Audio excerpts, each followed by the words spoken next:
Good evening, sir. Good evening. So let's begin. Okay, so it's 5. Let's wait for a couple of minutes because the other session may be about to end. So we'll wait for a couple of minutes, then we will start with the today's session. Sir, I have a doubt. Yeah, please. Sir, I couldn't attend a lot of solving sessions after the first one because of my college exams and everything. All right. Uh, but I was not able to solve most of the assignment numerical type questions. I was getting close to the answer, but I was not meeting the correct range, and it is actually Any demotivating particular me. reason? Uh, I tried to solve, sir, but it was a little bit demotivating. I'm just asking, like, will the same questions, level of questions, will be asked in the exam, sir? I do not think so actually. The complexity may be a little on the lower side because these questions are time consuming, to solve. So what I will suggest you that we record these sessions and post it on the YouTube. Okay, the link you might be having. Do you Yes, have the links? yes, sir, yes. So what I suggest you that you please go through those sessions once, so you will get a confidence. Okay. Again, I try to tell all the students that whenever you are attending a session, okay, just try to ensure that you have gone through the lectures Yes, sir. and made an attempt to the assignments, okay. So in this way, what happens that if you are facing some difficulty, you will be knowing prior hand before joining the session. So So you what can is ask in the yes, sir. So what is the minimum number of marks that we should be getting in assignment? assignment. I'm not sure. I think it will be course web page. I need to check that. I think you just whenever you go to the NOC EE-91 2020 of marks you should be getting. So Okay, you sir. are Okay. crediting this course from NPTEL? Crediting, sir. No, I'm doing it on Credit. my own, sir. Right. Okay, you are College. doing it on a for a certification. Yes, sir. Yes, sir. Okay, if you are doing it for a certification, then you need to be a little more serious. Okay, and Yes. also see the it is not about the marks that matters. Okay, yes, obviously your goal is to get the certification for your placements and all, but what I suggest you that go through the concepts very carefully once, Yes, sir. so it will help you. Okay, so the way to do it is you read the lectures wherever if you have any doubt you ask in the discussion forum. There is a discussion forum. Are you aware of that? Yes, sir. Yes, sir. So ask your doubts. You can timestamp the YouTube videos and ask that what is this concept. We are there to answer, right? Okay, sir. Okay. So put a little more effort. I think you will be. It is not at all demotivating. That makes me sad to hear about that. That assignments. Yeah, I know that some of the assignment problems are tough for UG students to attempt it on the first go, but yeah, but you should put a little more effort. I do not think it will take much more of your, it will should take much of your time, okay, to Okay, sir. from whatever you are giving right now. Just Okay, put a sir. little more effort, and for any clarification you can, any conceptual clarification or the numerical techniques, see you need to first understand where you are getting it wrong, right? Yes. You are telling me that you are get closing, the range is very close but you are not getting the correct answer. So one way would be that you are making numerical mistakes. So that thing is easily, can be easily addressed. Okay. Even if that is the case, please let us know. We will try to spend more time on the mathematical part of the solution. Okay. Yes. Okay. Thank you, sir. Okay. Fine. So yeah, I see 1, 2, 3 people have joined. So let me wait for 1 more minute.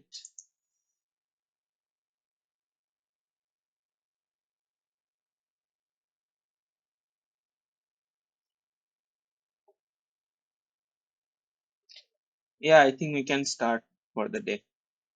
Okay, welcome everyone. So this is NOC EE-91 NPTEL tutorial on semiconductor devices and circuits. The course is offered by Professor Sanjeev from IIT Bangalore. I am Debashish Nandi from IIT Kanpur. So I am a TA along with Mr. Atib Nasir. So the session prior to this from 3 to 5 is being taken by him. And also, you know that we are now at the week 5. So we go live every Sunday from 5 to 7. So please save it to your calendar so that you can join on time. Okay. Also, you can access these lectures via YouTube. The lectures are being recorded and it will be shared. Okay. Raised hand. Yeah, please. Sir, regarding assignment, because the assignment has fixed value and the correction is done automatically. So Mm-hmm. here is the answer. I have given 0.6 as an answer. Okay, sir. Which So one? their accepted answer is 0.625. Generally, we can call Which it, I rounded up the answer, right, sir? it was given in the it was a multiple choice question or numerical answer type. Numerical answer, like fill in the blanks, sir. Okay. So my answer is not exactly round, right? 0.6 is right. Only no, sir. Yeah, I can say that. But what is the unit? Uh, the unit is, they have asked the resistivity in ohm centimeter. Resistivity or Mm. resistance. I'm not sure which assignment you are talking about. Can you please Assignment, week 4 assignment, first question, sir. So the answer uh-huh. for that is 0.625, but I have 0. given the What answer is the zero unit? point 0.6. Unit. See, unit makes a lot of change, right? If you are asked that if it is Sir, it's 0.625 just multi, fill uh-huh. in the blanks in numerical value, sir. Okay. No, no, no, no. See, acha, am I Uh, pronouncing your name right? yeah, sir, Yeah, yes, you're right. acha, yeah. So the issue is that, see, the significance, please, and try to understand the significance, okay? See, if it Sir, is the 0 answer is point, right, sir. no, no, no, no. Only the decimal points is, I mean, Wait, I wait, have wait. rounded Just up, they haven't please, rounded please up. let me That's the complete. difference. If it is 0.625 into 10 raised to Uh, 19, right? Let me just put it in one way. I am not sure about what is the question and what answer you are talking about. Okay, so this makes a lot of change, right? This makes a lot of change. Similarly, if your answer is like sorry. 0.625 kilo ohm, and if you are writing 0.6 kilo ohm, you are differing by a 25 ohms. Okay, so if you are going to any lab, suppose if you are going to any lab and collect a single discrete component of resistance, there is a lot of difference. I am not going into whether you should be given mark or not, but wherever it is a suggestion that So wherever it is possible, you try to be more precise. Okay, yeah, obviously you are from one point of I have view, pasted the you are question right. and the answer I gave there. Mm-hmm. Yeah. Just let I have me have a look. sent it in the chat, sir. Yeah, yeah, just let me have a Yeah, look. yeah. Do you access the chat? Yeah. A p-type semiconductor has intrinsic carrier concentration, this dopant concentration, and if the electron and hole mobilities are this, the resistivity norms. Oh yeah, I am going to solve one question regarding this type today. Okay. Yeah, but Mm. I see your point. Your answer is This in is the accepted raised to answer, ohm sir. They centimeter, have right? given like this. Yeah, I think you can Yeah. be given mark, but yeah, please raise this query in the discussion forum. Okay. Not only this question, sir. I have almost Uh-huh. 3 to 4 questions. I have last mark like that. Yeah, yeah. What you can do, Like you can they'd send a be mail. give the fix. Yeah, yeah. Okay, please go on. Would it work? Would it work? Like, No, no. I how am do not. I send the mail You are and not to audible. whom? Just No, sir. So here they have given a fixed answer instead of a range. So if there is a range, the answer is correct. Okay, sir. If they have given a fixed answer like this, like 0.625, and we are right, not right, rounding it right, off, or we are adding extra decimal value, the answer right, goes right. wrong for you in NPTEL assignments. So I have am they not sure how many mentioned? decimal Have they places you are asking mentioned for, that no, how sir. many decimals they are asking for?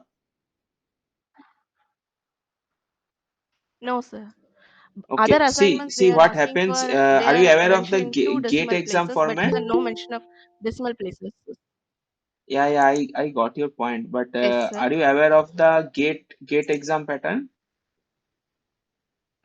GATE, Yes, sir. the graduate aptitude test. There they do the same thing, right?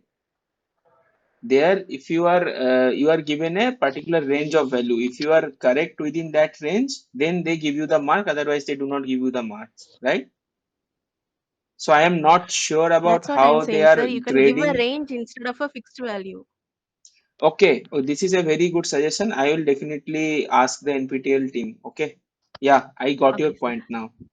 Okay, and for Thank you, the sir. questions you think you have been deducted mark which you should have got, you can just simply write those question and send a mail to the professor and all to, or the NPTEL team. Okay, Okay, sir.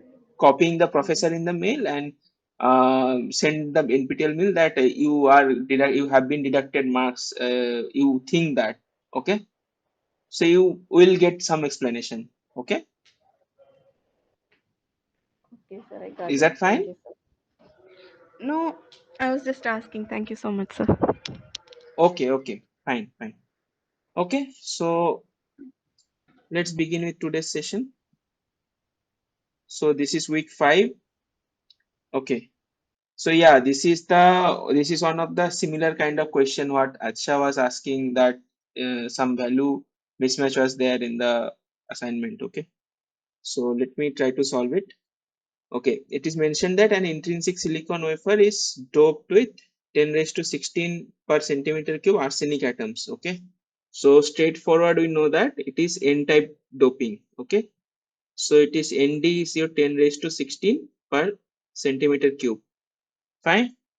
If a small amplitude of low frequency alternating voltage of V in is applied across a block of doped silicon.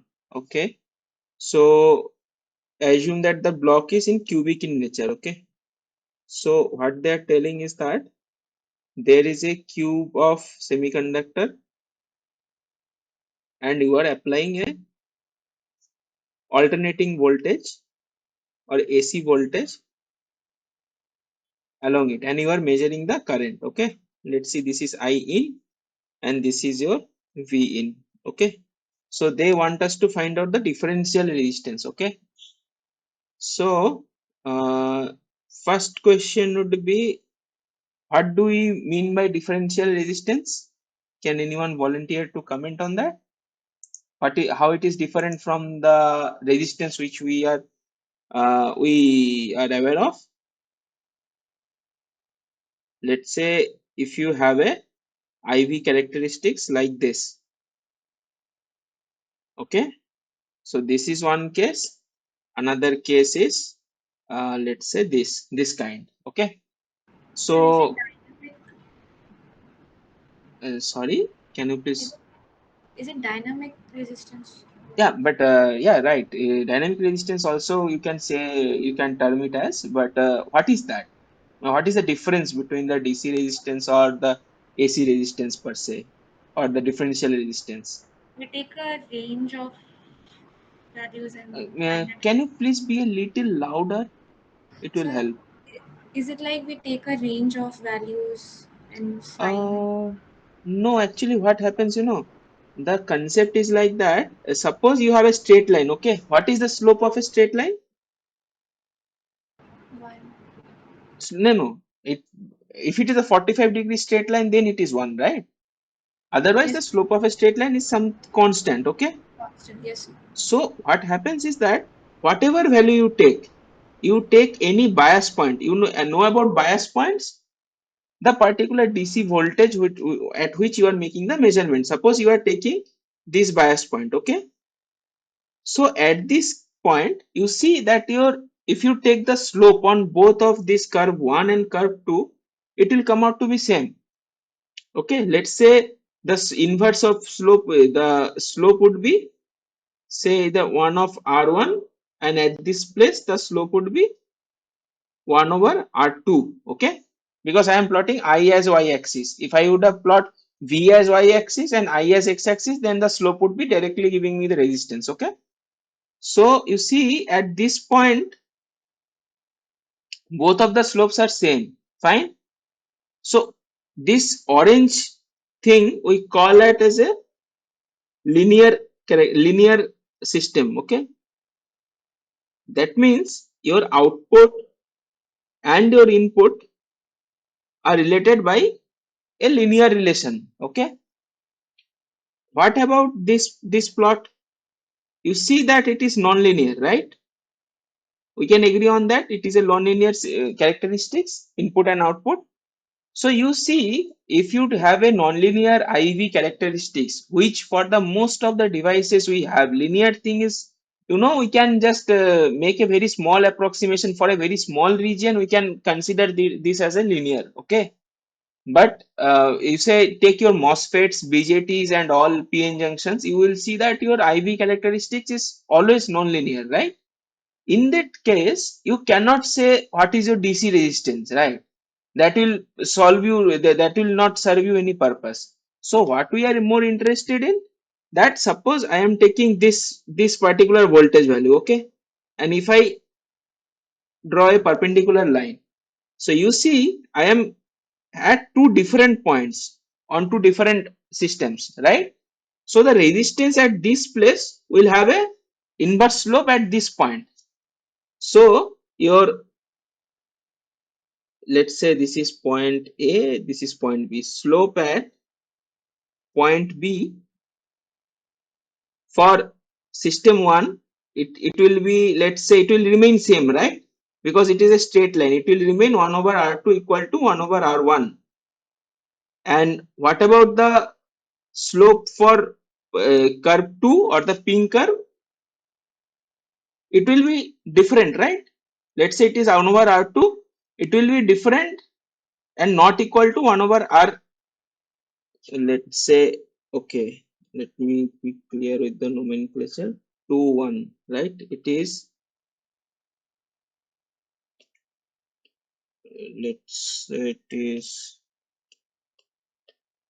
1 2, it will be equal to 1 1, and this is 2 2 will not be equal to my 2 1, right? So what happens is that as we shift along the bias points or the voltage points, my these will also change. So as we move along the x-axis or the bias point of the voltage, the currents will also change, and the slope or the differential resistance will also change. Fine. So what happens that give me 2 minutes, okay? Some noise is coming out from outside.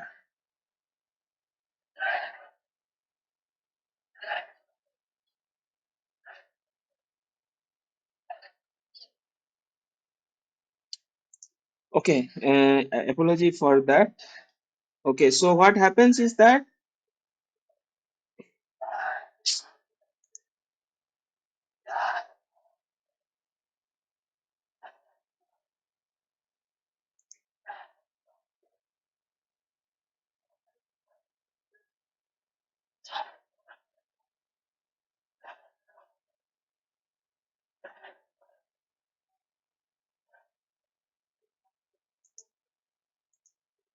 okay, let's ignore that. Okay, so what happens is that your for a nonlinear system, if you sweep across the bias points, your resistances will also change. Okay, differential resistance will also change. So that makes a significant importance because we operate at a very small range. Or you might have heard about the this thing, your small signal analysis. Okay, the reason is the same thing, that for a very short range, suppose I am taking this plot. What if for a very short range, if I take my input signal at this much distance, then I can assume this portion as a linear one. Okay, so that is the significance of your differential resistance. And as rightly pointed out by someone, that it is also called dynamic resistance or your AC resistance. So you are asked to find out that in this question. Okay, so how do we do that? First thing is that from semiconductor physics point of view, you must understand that the current flow is due to current flow can have for many reasons, but the two most important phenomena we have been discussing about, those are your drift and diffusion, right? So in this case, we assume that, yeah, please. So can you change the layout such that the lecture slide can occupy most of the screen? Lecture slide can occupy most of the screen. Should I zoom it? No, sir. You can go to layout, like change layout. There you have the options, sir. Like in the Okay. side, the three dots, right? You can change Please, layout. please help me in regarding that layout. Yeah. Now what do I do? Not the, sir. You are in a meeting, right? Google Meet. Right, right. Go to Google Meet and there more options. Yeah. And there first option, change layout. Change layout. Okay. And you can choose an option in which more screen area will be displayed. More screen area will be displayed. Further So side, yeah. I think I cannot do that. Okay. So is this fine with you? Just let me know. Okay. Is this fine with you? Has it changed? Also, I am not sure.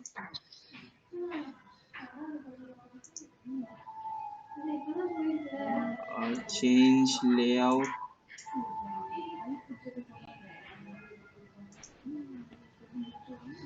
Is it not visible or any other issue? no, I had a slight visibility issue. That's why. Now it's okay, sir. It changed, I think. Now, okay, fine. So let's continue. So we have two mechanisms of current flow, right? One is your diffusion and one is drift. So as I have told previously that your drift is due to potential gradient, right? And your diffusion is due to concentration gradient. So in our case, we assume that it is uniformly doped, okay? Uniformly doped, and also we assume that 100% ionization, okay? So what are the consequences of these two assumptions? The consequences are that your N, the carrier concentration, you can assume to be equal to ND almost. That is 10 raised to 16 per centimeter cube, okay? And what about your P? How can you find it out? You can find it out from the law of mass action, okay? So it is given that intrinsic carrier concentration is 10 raised to 10. So it will be 10 raised to 4 per centimeter cube. Fine. So diffusion we do not have, okay, because all the carriers are uniformly distributed. So now how can I compute my current? So current will be equal to, let me go step by step. So your total current will be equal to I drift only, that is equal to area into J drift. And what is my J drift? J drift will be caused by only electrons or holes also. It will be caused by both type of carriers, right? Because it is a semiconductor block, doped semiconductor block. So what do we have? We have Q, carrier concentration, mobility, electric field, plus your Q, hole concentration, hole mobility times electric field, okay? So if it is an uniform sample and if my potential drops uniformly, so what I can write that my Qn mu n E I can write electric field I can write as voltage by length, fine. So as it is a cube, so the area will be L square only. This distance is L, this length is L. So if I take this L area by length, it will come out to be L. And if I take my Q and V common outside, so I will have what? N times mu N plus P times mu P, right? So you see, if I use the symbols what I have used here, I have that I in is nothing but your length times Q times V in times what was your N? N is your 10 raised to 16. What was your mu N? Mu N has been given as 1000 centimeter square per volt second. And what about your hole mobility? It is 350. By the way, can anyone comment why the hole mobility is lesser than electron mobility?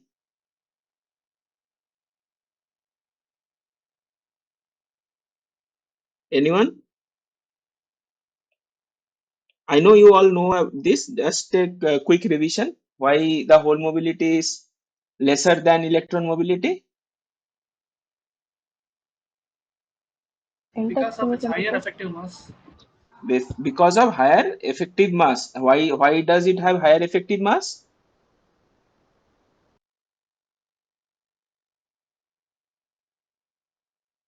Mobility is your Q tau over M star, right?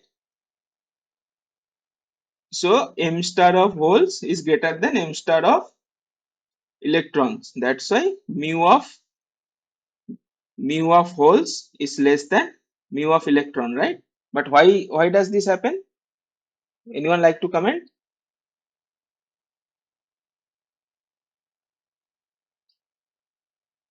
So we did it back in, I think, week 2 or week 3. Anyone like to volunteer? This is due to the curvature of the band structure, right? At the valence band minima and conduction band, conduction band minima and valence band maxima, right? You remember that your electron and hole have this kind of behavior. The curvature are different for holes and electrons, right? So that stems down to your this effective mass. What is your M star? M star is nothing but h bar square over del square E over del K square, right? Okay. So if you see that this is the order of 10 to the power 19 and this is of the order of how much? Even if I assume it of 1000 order, then it will be around something into 10 to the power 7, right? Around point 9, point 8 something into 10 to the power 7. So this is much greater than. So I can ignore this term to 0. So what I have, I in equal to LQ V in times 10 raised to 19. Okay. So if I want to find out the differential resistance, what I have to do, I have to just differentiate it with respect to voltage. So what will I have? I will have 10 raised to 19. So my differential resistance is nothing but your dVin over dou VVN over dou IIN. Okay. So that will give me 1 over L Q into 10 raised to 19. And this is in ohms. So 1 over how much? L was given as 10 micrometer, right? So that means 10 into 10 raised to minus 4 centimeters, because we are doing in the centimeter as a length scale. We are taking centimeter unit as length scale. So multiplied by 1.6 into 10 raised to minus 19 into 10 raised to 19. Okay. So what will I have? I will have 1000 over, because this will give me 10 raised to minus 3. It will go up and it becomes 1000 and over 1.6 ohms. So it will give me 625 ohms. Okay. Or it will give me 0.625 kilo ohms. Fine. So if your unit is kilo ohms, you have this answer. If your unit is ohms, you see, you cannot, what I was telling Aksha, that you cannot approximate this to 600, right? So it matters that what unit you are talking about. Fine. So in your case, I see that it was given in ohm centimeters. So yeah, you can have a physical sense. Okay. So if you go to the electronic circuit laboratories, you will find this discrete component resistances where you have those bands, right? For to find out the value of the resistances. So a 600 ohm resistance and a 625 ohm resistance are quite different. So The answer is not present in this, so we'll go with none of the above. Okay. So this is about the first question. Let's move on to the next problem. So it is mentioned that what is the location of traps inside the band gap that produces most efficient trap assisted recombination. Okay. If you have gone through the lectures, you would find out that for trap assisted recombination, the rate is given by, let's say we are denoting it with R, okay, capital R. So it will be given by Np minus Ni square over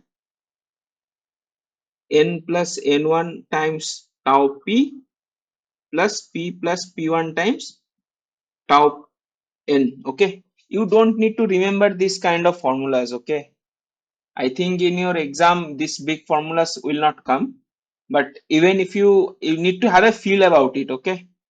Not the entire formula, it is not required. I will suggest please do not memorize these formulas, okay. So what would be your N1? Your N1 would be your GT times N0 times exponential. Just let me just cross check the formula once. It would be your Ni GT. Okay, they're denoting it with Ni. GT times exponential Et minus Ei over Kt, and your P1 would be Ni over Gt exponential Ei minus Et over Kt. Okay. Now, can anyone tell me about these quantities? What is this? What is this? And what is this? Tau P and Tau N are the minority lifetime of the charge carriers, and GT is the Minority lifetime. What do you mean by minority lifetime? minority carrier lifetime. Why it is important? Why don't we talk about majority carrier lifetime? Because minority carrier lifetime will be very less when compared to the majority carrier lifetime. Is that the reason? Last session I have discussed, right? If you have some excess carriers which is beyond your equilibrium value, then the impact on the minority carriers is much more, right? Yes, sir. Yes, sir. So that's why your minority carrier, after it passes some time, it starts to decay as soon as you turn off the source, external source, which causes at the first place the excess carriers. Okay. So that's why minority carrier lifetimes are very much important, and you are absolutely right. And what is this GT? G subscript T? Degeneracy, sir. Degeneracy of what? Trap state. Degeneracy of trap states. What does that mean? What does degeneracy mean in any way? We have discussed this, right? Degeneracy means one energy states is being tried to occupy by two particles. Okay, that we call degeneracy. Fine. So now the question it is asked that most efficient trap assisted recombination. Can anyone volunteer to suggest what should I do next? What do we mean by most efficient recombination? How do I write that numerically?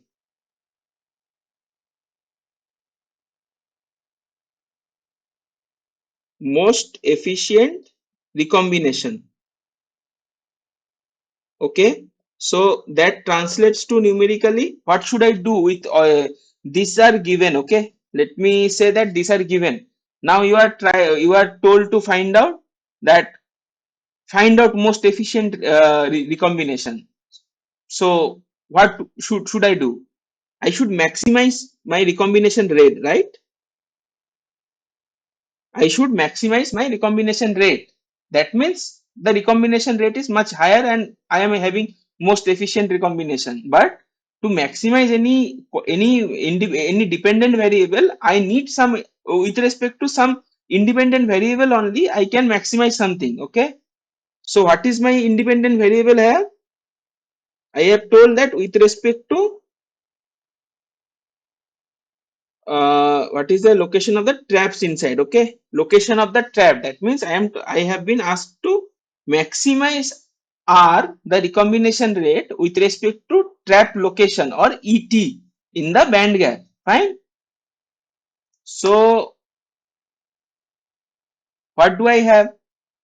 I need to just compute this ET equal to 0. Is everyone okay with this? To maximize Y with respect to X, we need to have dy by dx equal to 0.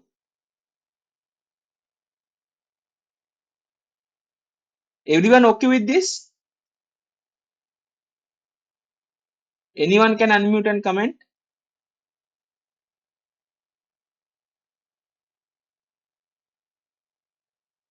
Am I audible, by the way?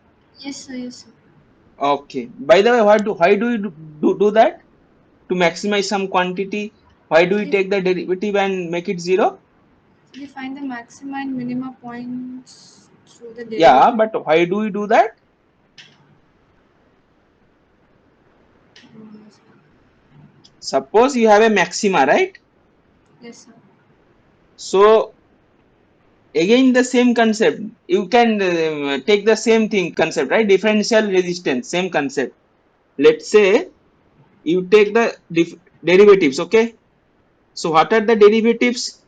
This is my maximum point. Okay. What are the derivatives left to the maximum point? What are the values, magnitude? These are positive, right? The slopes are positive. And what are the derivatives at the negative side? At the higher side than this maximum point, right side of the maximum point, the Negative. derivatives are negative, right? Yes, sir. So you have to go from positive point to negative point. So at the maximum point, you have to cross 0, right?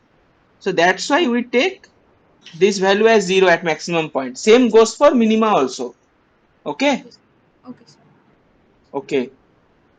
So yeah, we are at this. So we need to just maximize this with respect to R with respect to ET. Okay. So I simply, from this relation, I can write n plus n1 times tau p plus p1 times tau n, the denominator square, and this becomes a constant because this does not depend on ET, and then this dependent variables derivative dn1 over ET plus tau n dnp1 over det. Okay, I am just differentiating this with respect to ET.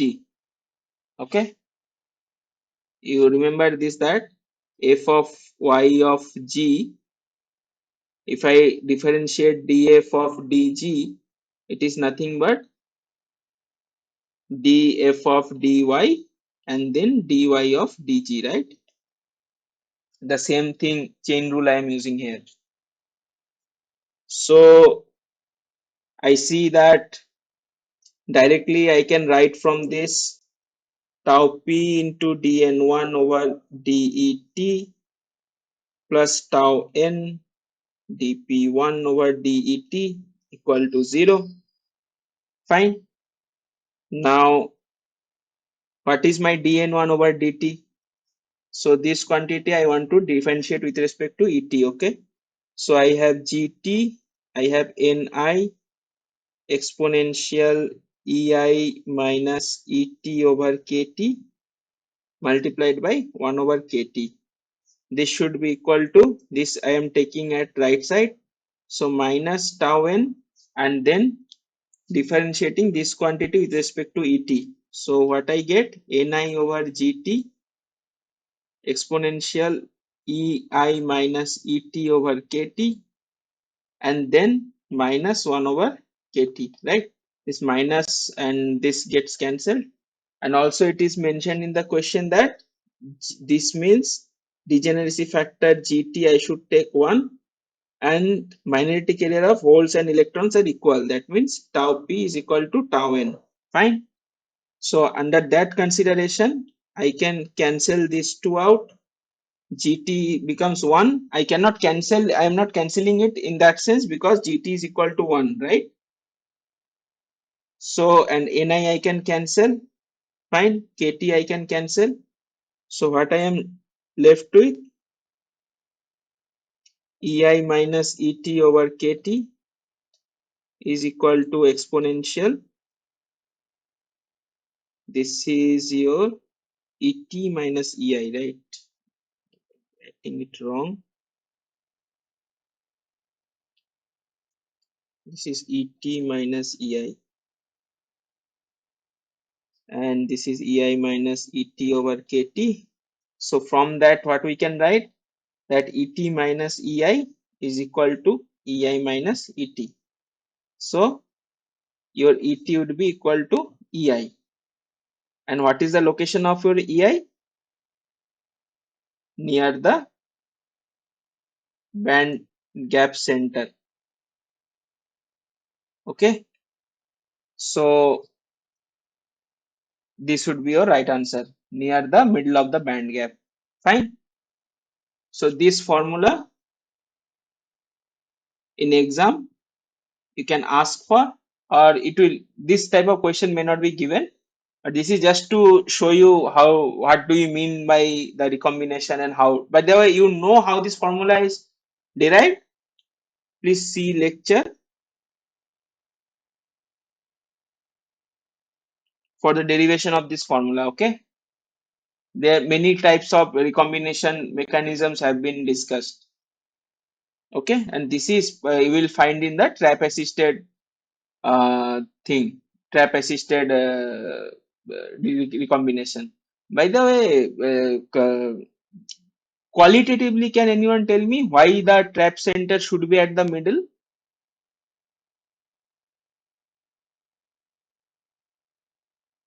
Because the Yeah, middle, make an the attempt. Fermi function is off. No, just qualitatively. Don't go to Fermi function. Make an attempt. Okay. See, this is your. Say, consider it in this way. Okay. There are two railings. Okay, and stream is flowing there, or river is there. Okay, and a person needs to jump from A side to B side. Okay, so this distance is very long for him. So what you are suggesting, that put some kind of pillar in the middle of the river or any place in between the river. Okay, so that he can made a hop at this place and then from this place to this place. So where do you ideally want to put the pillar? If you put that pillar or that bar at the this location, let's say, then this jump it can make easily, right? But then what happens, the probability of this jump 2 becomes lesser, because again the energy has to be minimized. If you want me to say in exact physics terms, the energy of the recombination process, in energy required for the recombination process, needed to be minimized. Okay, so, and similarly, if you make it at this place also, it will be difficult for the first jump to make. Okay, so the carriers may not get recombined. Okay, so what we are, it is suggested that you keep it in the middle so that the probability of this jump and this jump are almost equal. Fine. So this is the qualitative sense why the trap thing needs to be, the trap energy level, trap states needs to be at the middle of the energy gap. Okay. So you see, these are all related phenomena. Okay. So whenever you see such kind of phenomena, try to relate with some real life example, so it will retain much longer. Okay. So you see, I did not need to do all this mathematics, right, to solve this question, because it was very simple and I can just simply, from by inspection I can tell that it will be at the middle of the band gap. Okay. So I think I conveyed the point. So let's move on to the next problem. The minority carrier lifetime of the electron in a certain semiconductor. What is the type of doping in the semiconductor? From this statement, what is the type of doping in the semiconductor? P-type doping. P-type doping. Okay, good. So the doping is P-type because minority carrier is electrons in this case. So tau n is given to be 9e minus 12 second, that is 10 raised to minus 12, 9 into 10 raised to minus 12 seconds. And your electron mobility is given as 350 centimeter square per volt second. They want us to find out the diffusion length, right? You know that diffusion length is given by this formula, right? And also you know from your Einstein's formula that dn is nothing but mu n into kt over q multiplied by tau n. So what is your mu n? Mu n is given as 350. What is your kt over q? 0.025 because 25 millivolt is given, and you have 9 cross 10 raised to minus 12. This will be in centimeter. Fine. So if you compute it, it will come out to be 8.87 into 10 raised to minus 6 centimeter. Fine. This you can directly see that this quantity will give me 10 to the power minus 6, and the remaining quantity you can calculate in the calculator. So it will be around 8.9 into 10 raised to minus 6 centimeters. Okay. So this will be answer.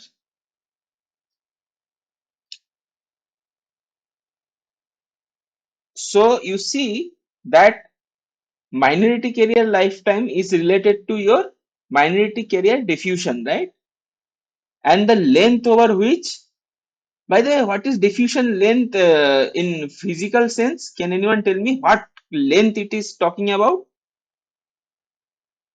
Before getting scattered.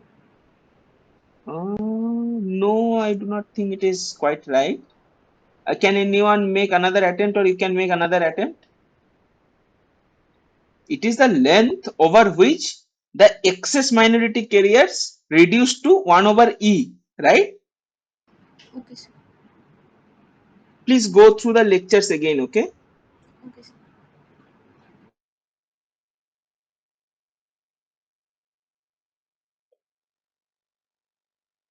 Okay, so let's move on to next problem. Okay, so I think the font is very small here. So it is mentioned that the energy band diagram is shown in the figures. Assume that your n of x is equal to 10 raised to 15 exponential qzx over kt, okay, where z has the, what is z physically? Can anyone tell me from the unit? Electric field. Electric field. Right, it is some kind of electric field, okay, we are not bothering about that. And x is expressed is in centimeter.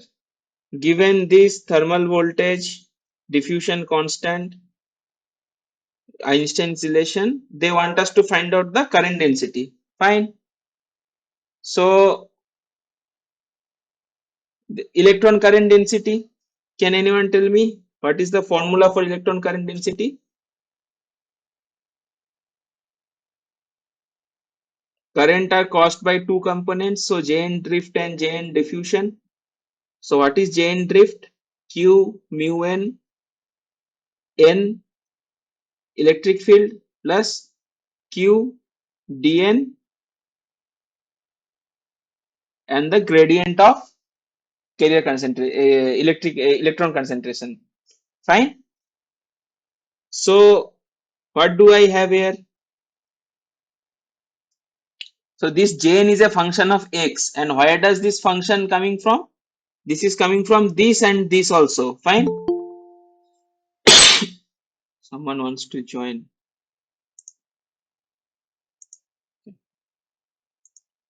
Okay, so this is Q, mu n is given n is given as 10 raised to 15 e to the power qz x over kt times electric field plus q dn. I can write as mu n into kt over q. Fine. And this is dn over dx. I will differentiate this. Dn over dx will give me nothing but qz over kt times 10 to the power 15 exponential qzx over kt. So I will have here qz over kt 10 raised to 15 exponential qzx over kt. Okay.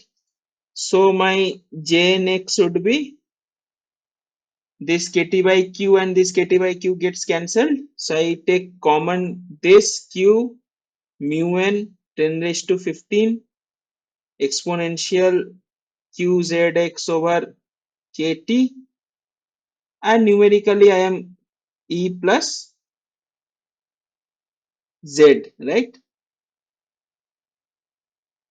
You see the dimensional consistency in any equation. If you are adding two terms, that means the dimension of those two terms needs to be same, right?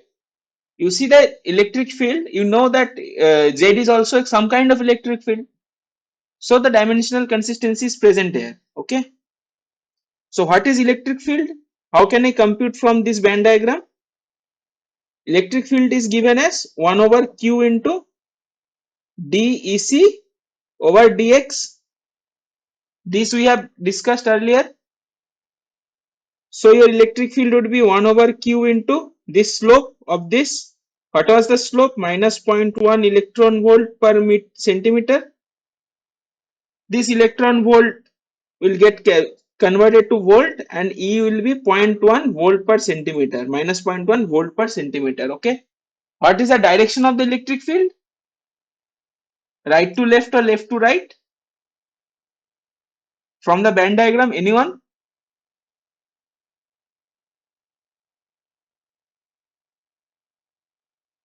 You can unmute and answer.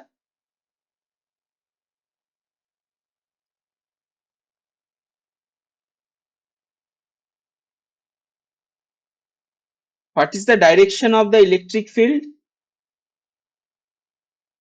Where should I put my arrow?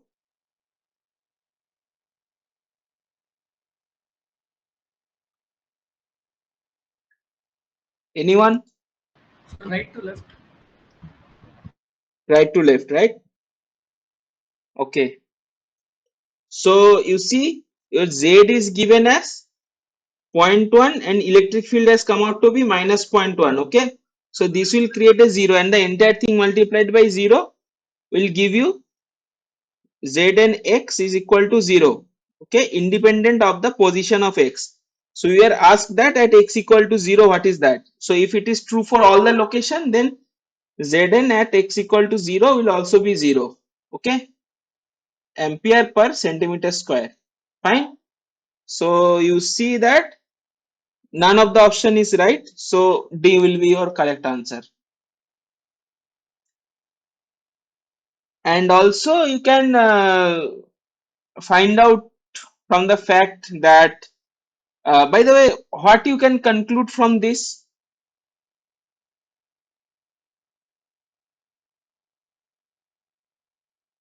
Can you say that the semiconductor is in Is in thermal equilibrium? equilibrium.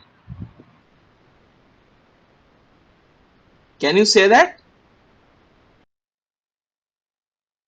Yes, sir. You think about it. Okay, it is not from this to make this conclusion. You need to do some other works also. Okay, you see that if your electric field is like that, that means there is a potential like this. Okay, some positive potential is applied here, some negative potential is applied here. Okay, so you need to be a little more bit careful. I think you this take you as a homework assignment. Okay, you just think it through, food for thought. Okay, that can you say from this conclusion that the device is in equilibrium? Means in equilibrium, we know that J of n will be equal to 0. But does that mean that if J of n equal to 0 means equilibrium? Is the vice versa true? Okay, please think about it.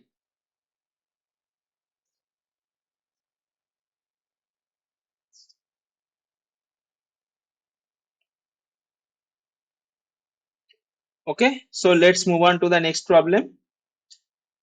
So it is mentioned that assume an arbitrary metal forms a Schottky contact with an N-type semiconductor. How does the Schottky barrier height vary in the doping in the semiconductor if the doping in the semiconductor decreases? First of all, please tell me what is a Schottky contact.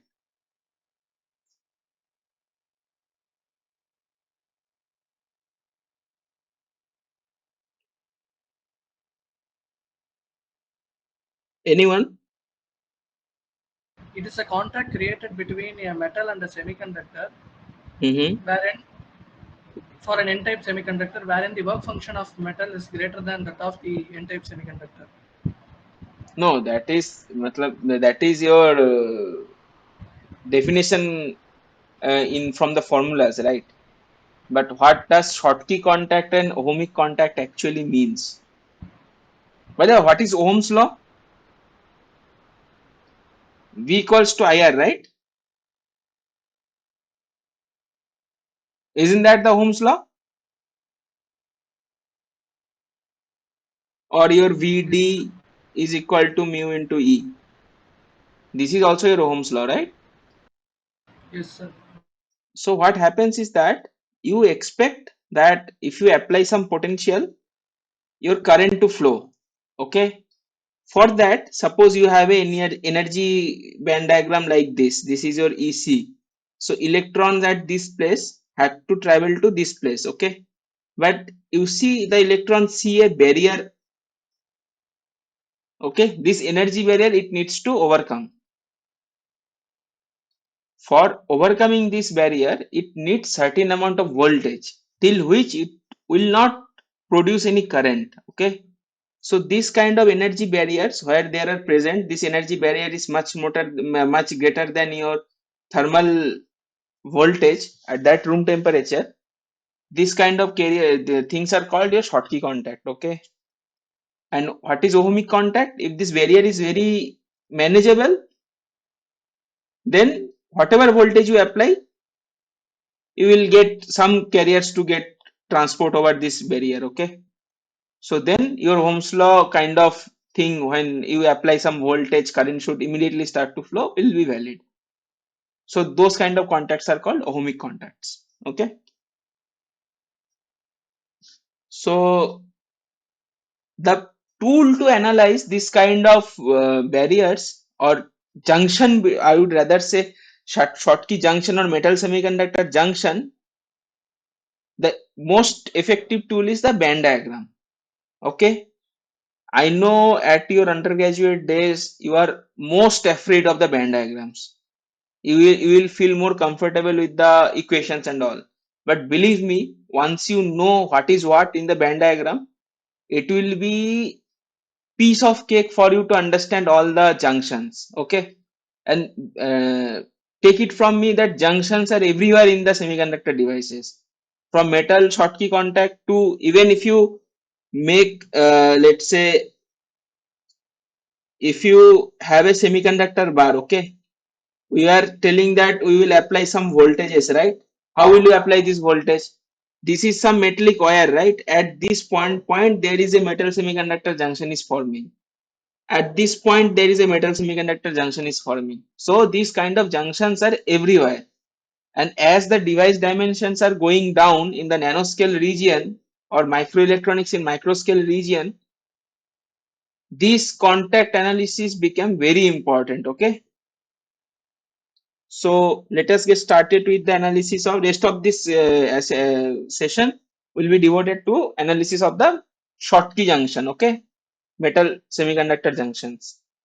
So what are the band diagrams? Okay, I will draw some lines and you will start to answer me. If you have any doubt or if you have any, wherever you will miss something, I'll try to assist you. Okay, that will be the approach I will like to follow. When the metal and semiconductor are not connected, okay, connected yet, let's say. So what I have, let me call it E0, and I will have this kind of thing. This is, let's say, EFM. This is my metal. This is my semiconductor. Okay, and let's say this is my EC. This is my EV. This is my EI, and so my EF will be for the semiconductor somewhere in between, because it is an N-type semiconductor. For N-type semiconductor, the Fermi level lies at this place.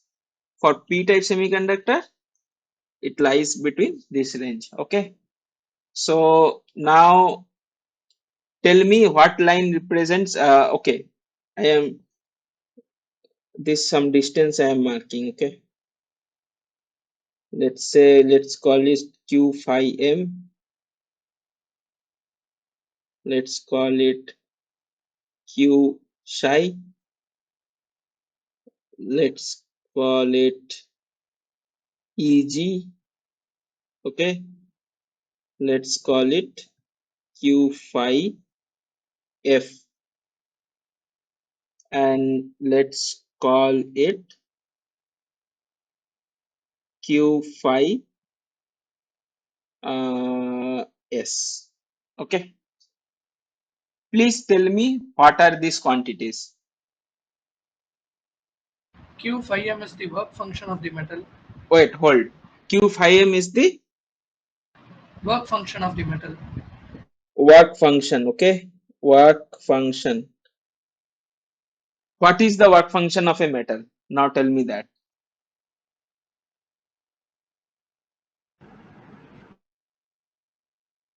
It is the energy difference between the reference energy to the No, these are physics. These are, you can tell from the diagram. Okay, energy difference of this. But what does it physically mean? Energy required to ionize, like to make the Energy electron required to. ionize, to make the electron free in the vacuum. Okay, what is vacuum? Next question. Uh, Because that's how you learn, right? yes, sir. Let me take a metal slab. Okay, understand this very carefully. Okay, these concepts will be for the lifetime. That suppose this is a metal. Okay, first question, where can there be any charges inside the metal? No, Why? so it's only at the sir At the, borders. no, what borders? At the, sir. you It are is telling the right electrically term, right? neutral, sir. Yes, sir. No, suppose the metal is having some minus charges, okay, minus Q charge, let's say. Where will the electron be? For a semiconductor, I know, if for a semiconductor, some suppose it is having some minus charges, okay, that minus charges can come from some acceptor ions also, okay, so it can be inside the bulk. But for case of metal, where do the charges lie? Remember the first time you learned about Gauss law.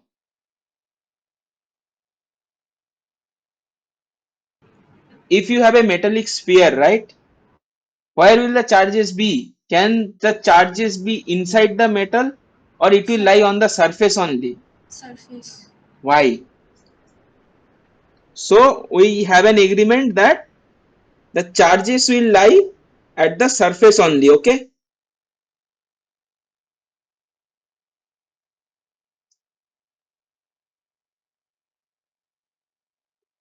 think it is just a query, because once you are have gone through this assignment, you will be done for the rest of your life. You will never forget these concepts. So make an attempt, Because they are free charge carriers. because they are free charge carriers. So please go on. Uh, they are they move away from because they are free. They are on the surface of the metal. Like Why? See, metal is a Ionized. equipotential surface. Can we agree on that? yes, Yes. That what does that mean? No diffusion in metal. Can we agree on that? yes, sir. There is no phenomena called diffusion in metal, because concentration gradient is nothing to play there, because we have electrons in so much abundance. We have so much electrons that it doesn't matter that whether I have electron gradient or not.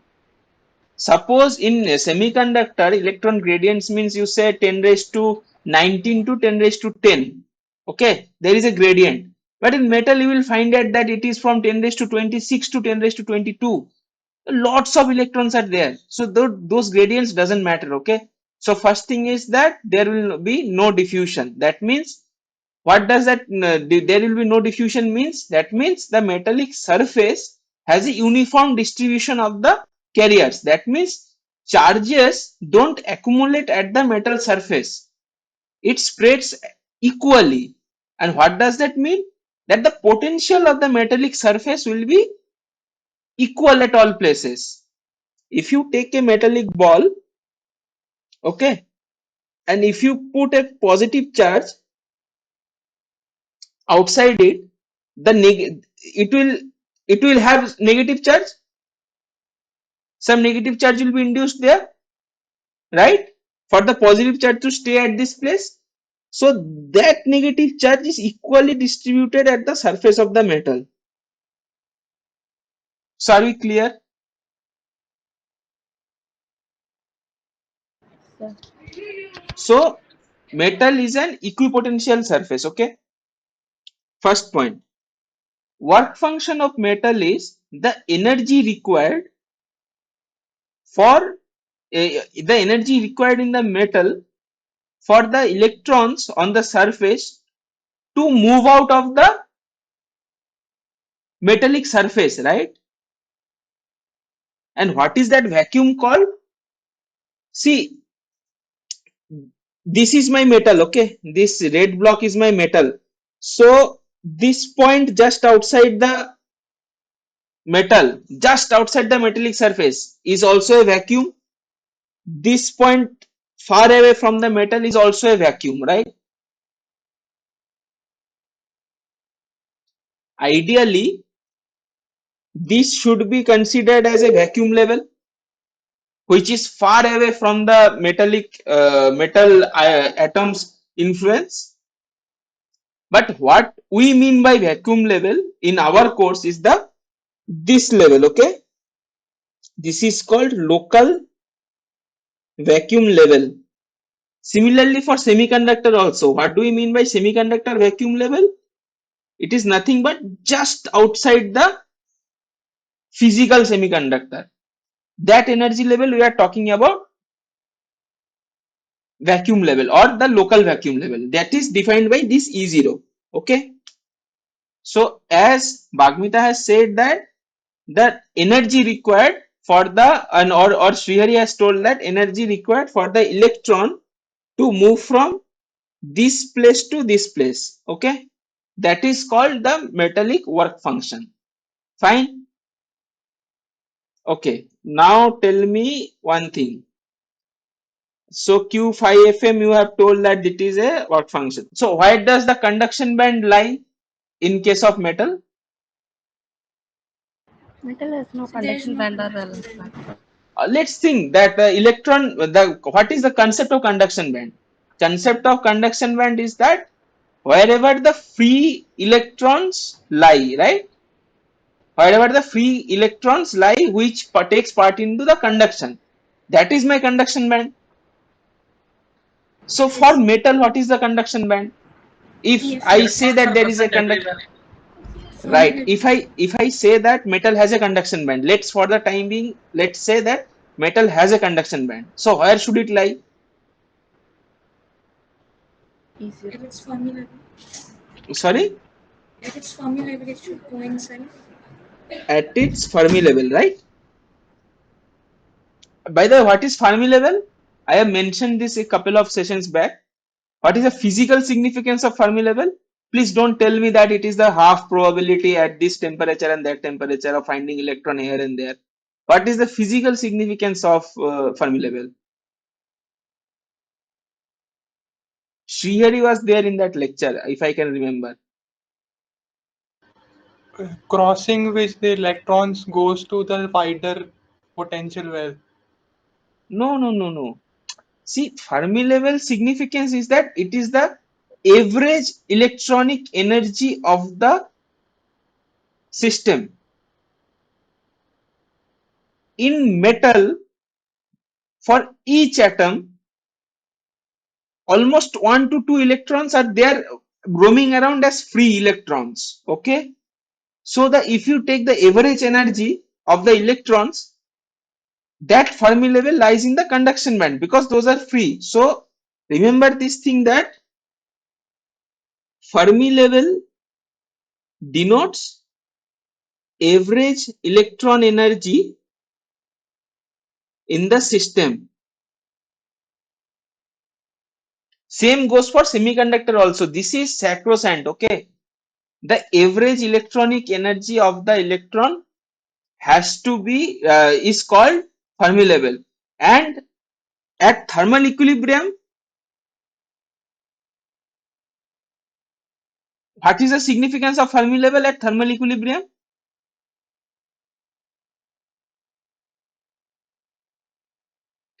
At thermal equilibrium, Fermi level cannot change, right, with distance. At thermal equilibrium, Fermi level has to be constant, or dEF over dx has to be 0. Okay, these two concepts I have discussed. I might not have emphasized on that earlier, but please understand these concepts very carefully, that Fermi level is the average electronic energy. For metal, Fermi level and the conduction level or the conduction band, if I say conduction band minima EC, lies at the same level. Okay. Now coming back to the semiconductor. Okay. So we know that Q phi m is the only thing what we need to be bothered about at metal. Okay. Now in semiconductor, I have shown 4 quantities. Please tell me one by one what are the quantities.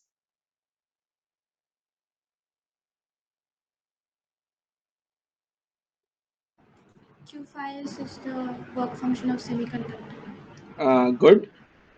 So what does that mean physically?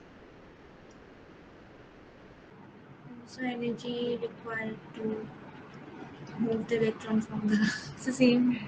Does any electron lie in the Fermi level of semiconductor? No, Physically, is there an electron? no, sir. Not, right? Why?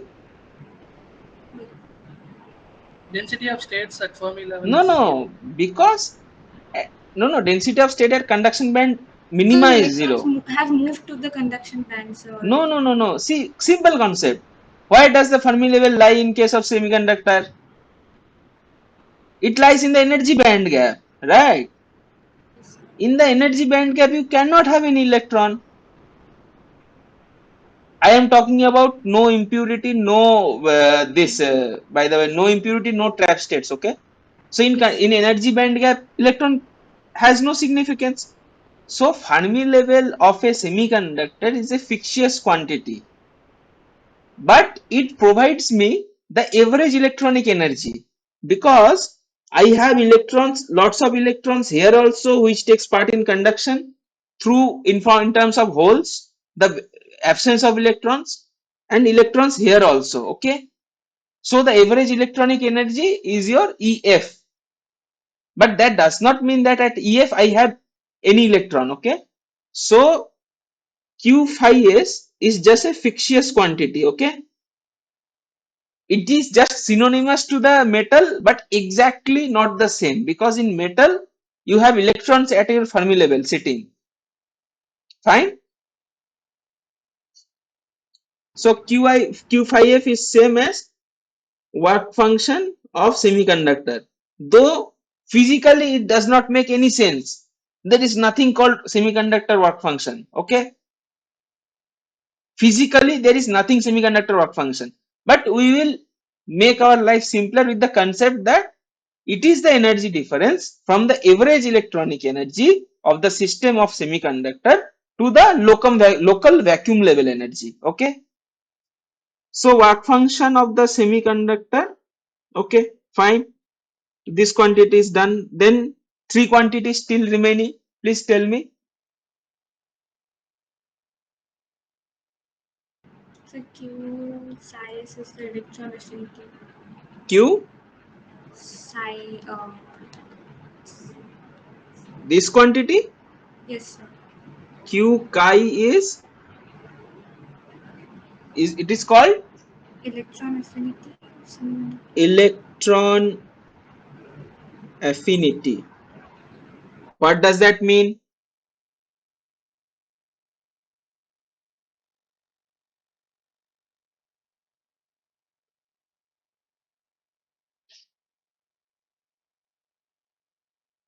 From that band diagram you can itself tell that it is the difference between local vacuum level and EC, right? That means the free electrons which are present in the semiconductor, how much energy I should give more to the free electron so that it can become completely free. What does this two terminology means, free and completely free? Free electrons in semiconductor, if you remember, if you remember your chronic penny model, you remember that these are the potential wells, right? And also there was a wider potential well outside. Fine. So the electrons moving here are called the free electrons, but these free electrons, again, it is not completely out of the influence of the entire crystal or system. So free electrons are outside this well also. Okay, completely free electron. This is your vacuum level. So, Yeah. so shouldn't the electron affinity of the semiconductor be its work function? See, again, I am telling that work function of the semiconductor has no physical significance. Okay. For the sake of consistency, in many books you will find that they are mentioned in the same way as in the metal also. Okay. For semiconductors, the field to remove the free electrons from the semiconductor to the vacuum or outside the semiconductor, we have a special term called electron affinity. Okay. It is defined like that. Okay. Okay, sir. So then tell me what is EG? EG is your nothing but band gap, energy band gap, or your forbidden energy gap. What is your Q phi F? This is interesting. What is that? What does that quantity signify? That means what if it is more and what if it is lesser? What if it is zero? Suppose my Q phi F is zero. Then what? My EF becomes equal to EI. That means my device becomes intrinsic, right? So if it is more, that means device is or semiconductor is heavily doped.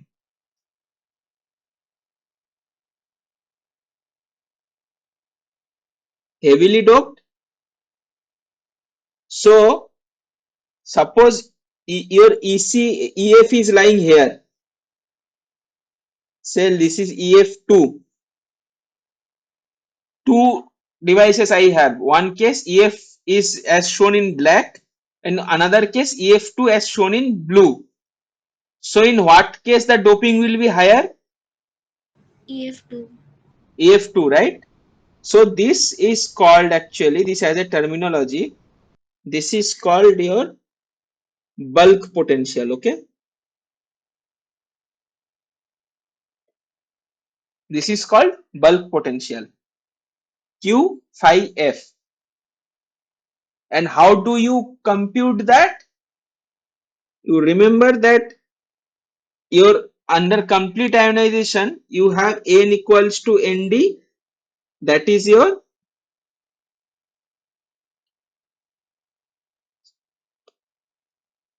NC exponential minus EC minus EF over KT, fine. And your Ni is nothing but NC exponential EC minus EI over KT. So if you divide these two, N over Ni, what you will get? Exponential minus EI minus EF over KT. That means EF minus EI is equals to KT ln. What is N? N over Ni. That is nothing but KT ln ND over Ni. Okay. So this is EF minus EI quantity is called your Q5F. So your Q, or if you take Q also to the other side, phi F is nothing but KT over Q ln ND over Ni. Fine. This is how you can find this quantity. So as your doping will increase, this will also increase. Okay. So, okay. So this is all with the definition. Now I want you to tell me this quantity,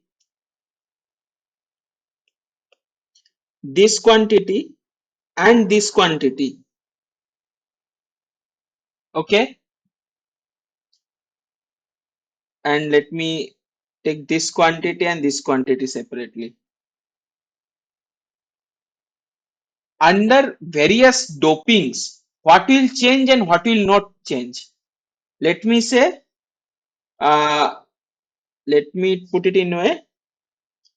I am now changing the doping in semiconductor. So the purple ones will change.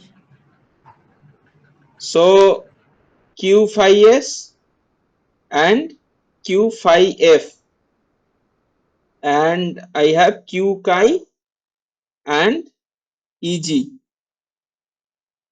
Yeah, tell me.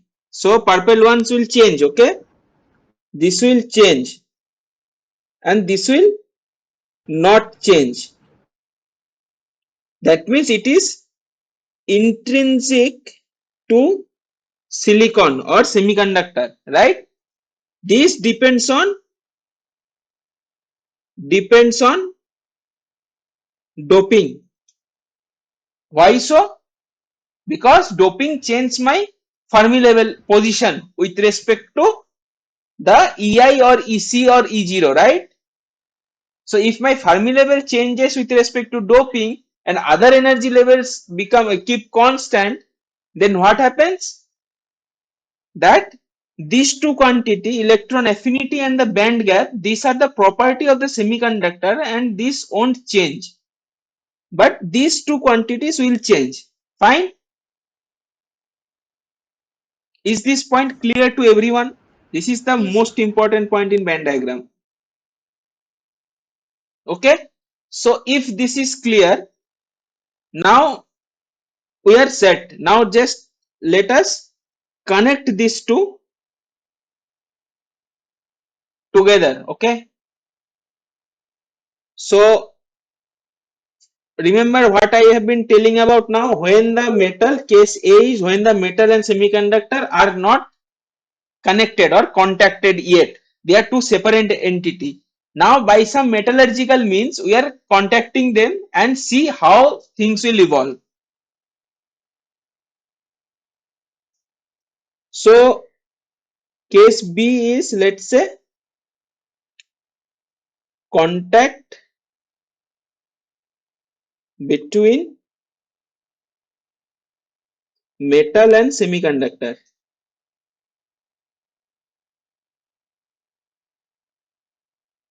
What is the first step?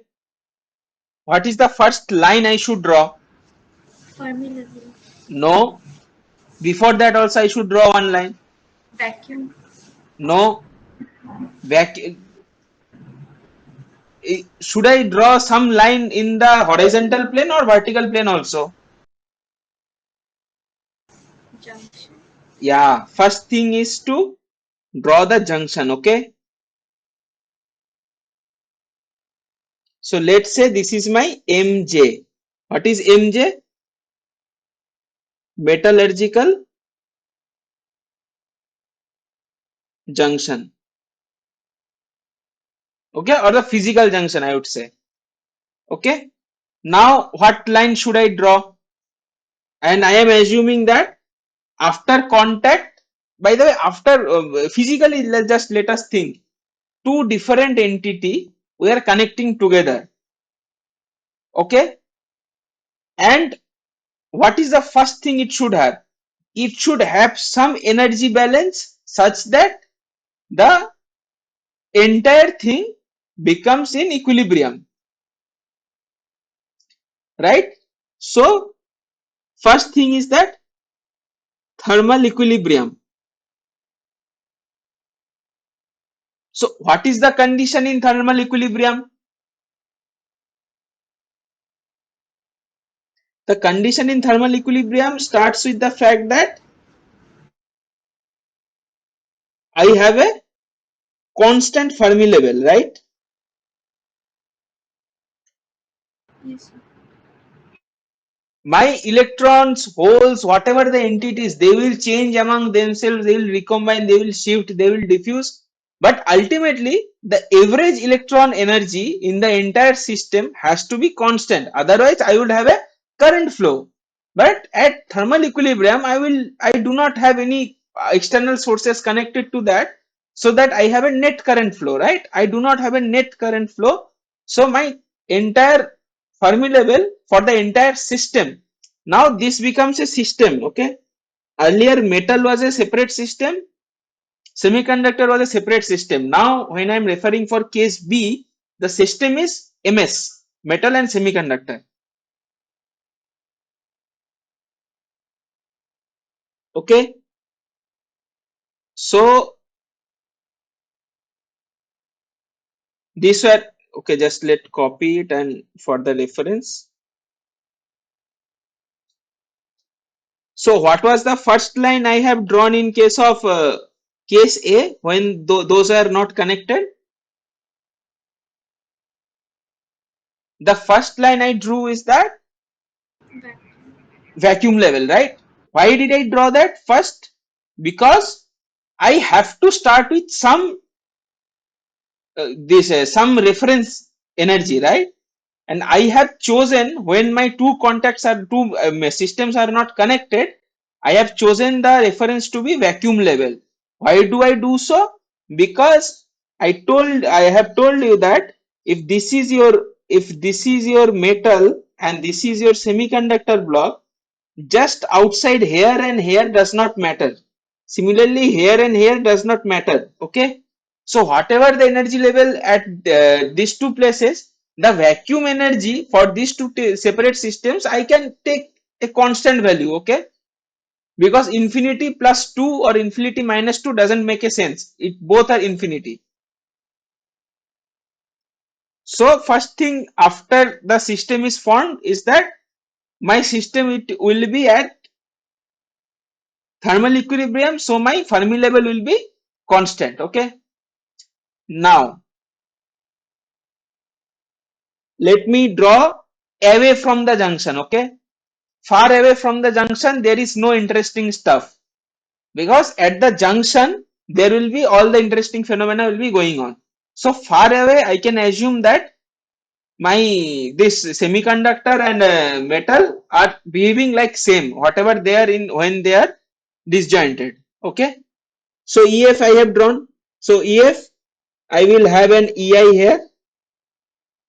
Let me draw. I have an EI here. I will have an EV here. Similarly, I will have an EC here. Okay. And what will be my vacuum level? Vacuum level again. Let's say this will be my vacuum level. Again, why do I do so? Because my material doesn't change, right? This Q chi will remain same and this EG will remain same in the entire this range. In entire this range, Q chi or your EG won't change.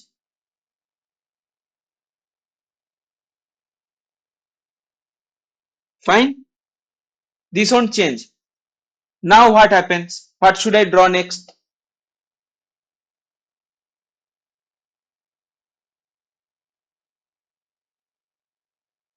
Please try to interact. If I know most of you will be wrong, but then also please try to interact so that your concepts gets cleared. Okay.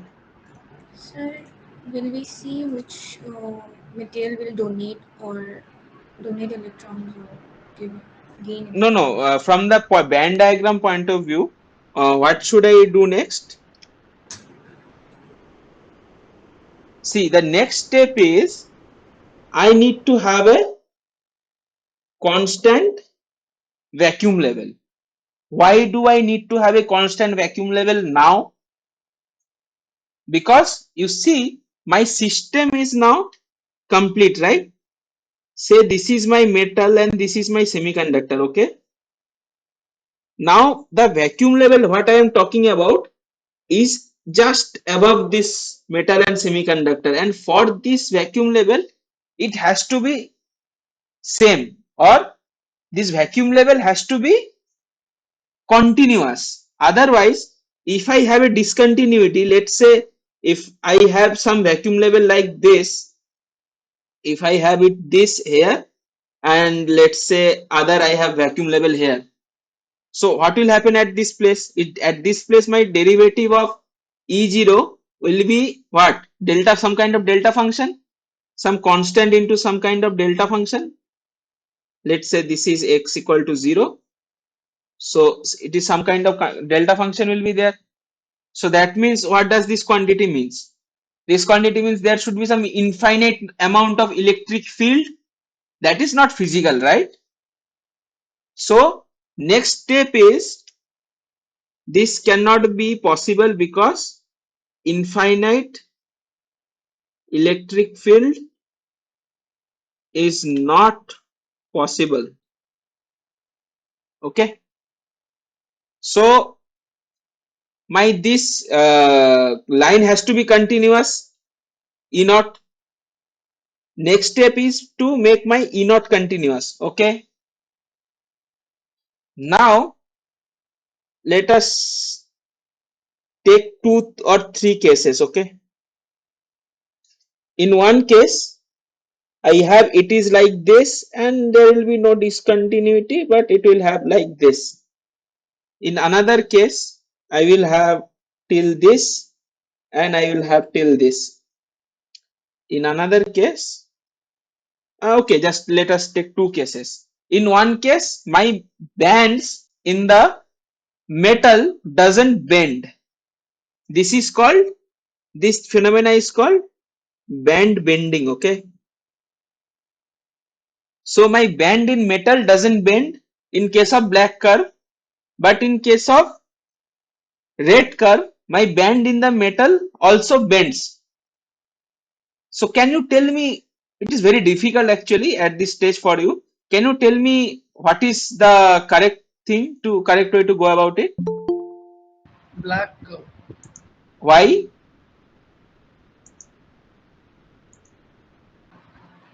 There is no necessity for the vacuum energy level of metal to bend till the junction. Why? Just try it out. When I tell you the answer, you will see the beauty of the concepts lying behind this. Whatever we have discussed so far, all concepts will be used here. Okay, just try to just attempt it. Okay, I will not go one. I may attempt one more question, but I will be mostly devoting my time to this question only. I have more questions to solve that we can do later. But getting the concepts is very important. Okay, why the rate curve is not correct? You see that what is this? These are energy band diagrams. Okay, if your energy band diagrams is this, let's say this is inside the metal. Okay, let's say this is metal, this is semiconductor. Fine, this is inside the metal. So this is your E energy, let's say E0. Okay, so how will the potential look like? The potential will look like this. Do you agree?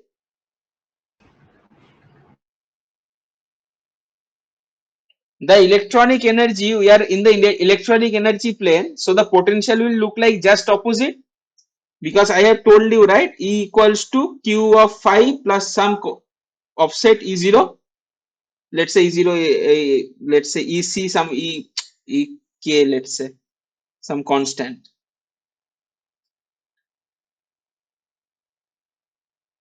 minus Q phi, right? So if my energy band diagram is like this, then my potential will be like this. Okay. So now can you tell me that this is right for metal? No, sir. Why?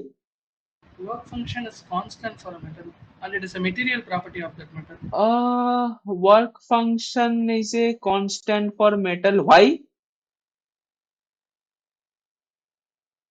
For semiconductor, work function is not constant for metal, right? But for electron, it is constant. Why so? See, I have discussed something here, right? I have discussed this concept here, right? Equipotential surface. So what does equipotential surface means? That my The potential will potential not has to change be, anything. potential will not change, right? Understood that? Do you understand that? That for equipotential surface, see, my potential, all the carriers will be at the surface only, right? So the potential at this point on the surface and this point on the surface are just the same. So bands don't bend in metal, okay? Are we clear with that? It bends, but that is very high order phenomena, and it bends very little. Otherwise, it does not bend, then it will create a discontinuity again, right? In the black curve, if I zoom it up and show you here, so it is not exactly like that, but it is very small bend will be there. But you see the bend in silicon is much higher, okay? So anyone have any difficulty in visualizing this much? That bands in metal don't bend, and the underlying reason is that metal is a equipotential surface. Okay, so if you take the derivative of this curve, what will you get? Suppose if you take derivative of this plot, how will it look like? This is some positive, right? And at this place you have some slope. Okay, so here what is your electric field? Minus d phi over dx. Fine. So how will your d phi over dx will look like? D phi over dx will look like this, and it will start to come down, right? This will be your electric field profile. Do you agree with me? All of you? Anyone can unmute and comment that this is energy, this is potential, this is electric field.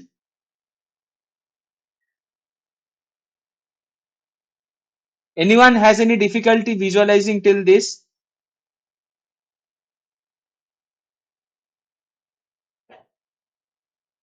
Tanish, are you getting the points? Yes, sir. So you are getting right from energy, how we came to potential and how are we coming to electric field? Yes, sir. I'm getting. So then please tell me how the charges will look like, the charge concentration rho. What relation will we use to find out, and what is the nature of the plot will look like? Nature of plot. From electric field we want to go to charges. What relation should we use?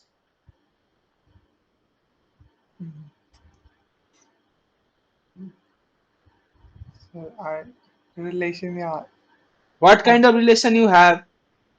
You have only the six golden equations, right? 5 golden equations, right? I have told you in yes, last sir. session. Continuity on all the current. No, we are not talking at, we are at thermal equilibrium, right? Yes, sir. So we will not discuss anything about current. So what is the, what is left? Left is nothing but your Gauss law. This is your Gauss law. Hmm.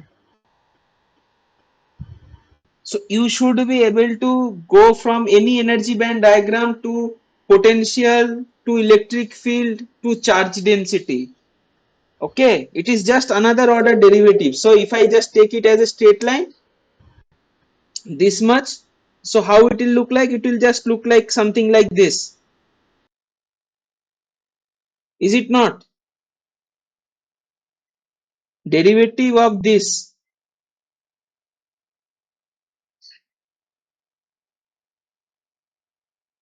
if this is 0, derivative of constant line will be 0, and constant straight line, derivative of a straight line is nothing but a unit step.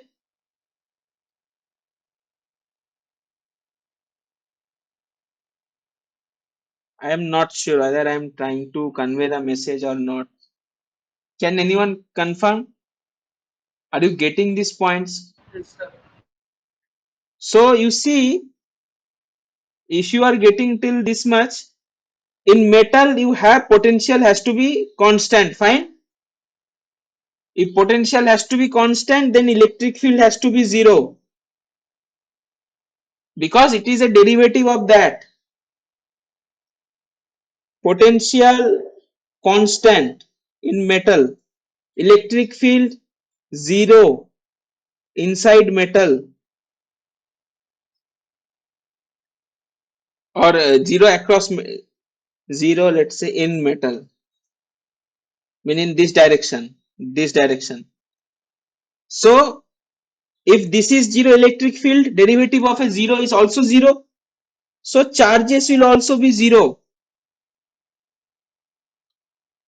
So are you getting that in metal there cannot be any charges present inside the metal? It can only present at the surface. Yes, sir. Okay, so this is also another way to look at it. Why the metal energy band will not bend?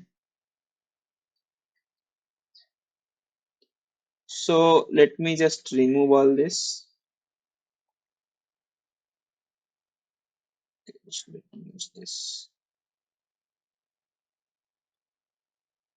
Okay, so what do we see? That your rate plot is not correct.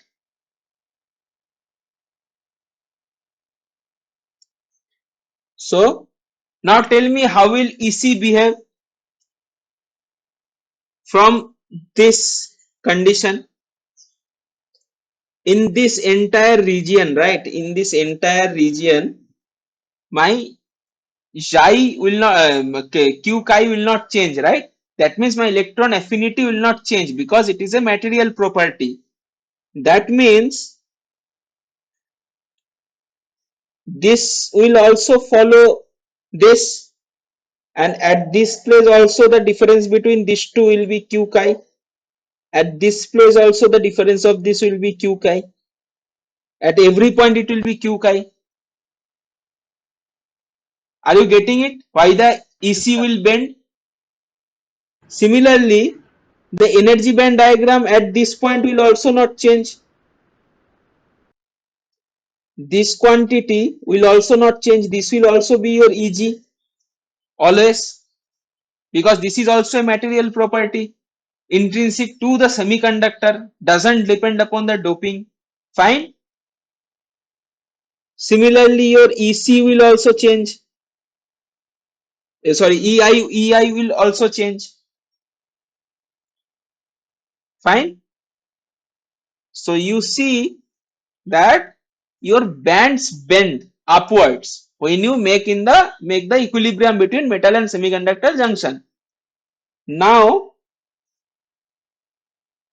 I am drawing this vertical line. Okay, why so? Because this is also my EC of metal, so I should have a line which denotes entire EC or the path of the electron, what it will take to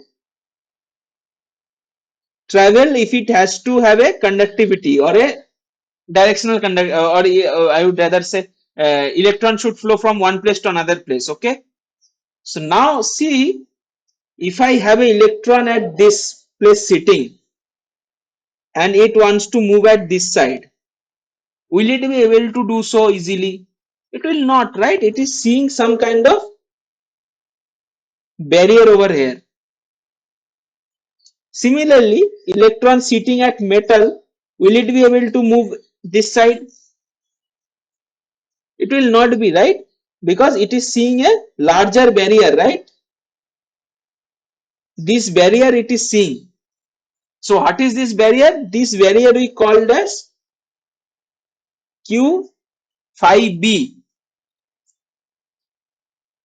So your Q phi b is called nothing but your Schottky barrier. Okay, and why are we concerned about EC only? Because we are talking about N-type semiconductors where my majority carriers are electrons. Electron conducts at EC. Similarly, if I would have been talking about P-type semiconductor, I would see how my EF and EV are, what is the distance between my EF and EV. Okay, what is the energy barrier there? That would be my Schottky barrier. These are given in the lecture material in the course what Professor Sanjeev has been teaching. Please go through those lectures very carefully. Okay, spend some times on each slide, so you will be able to understand. So this will be my Schottky barrier. So what is that in the physical terms? What is the Schottky barrier? This was my Q phi m. So Q phi m is my one quantity minus Q chi is my Schottky barrier, right?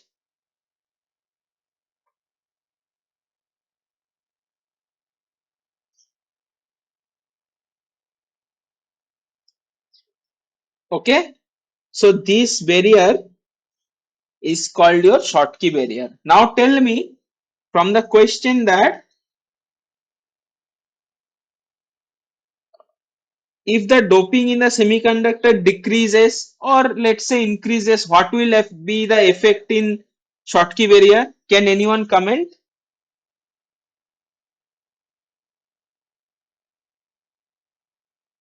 What will be the effect of ND on this? It will be constant, sir. It It is will not independent of change, ND. right? It is independent of doping. Schottky barrier height is independent of doping.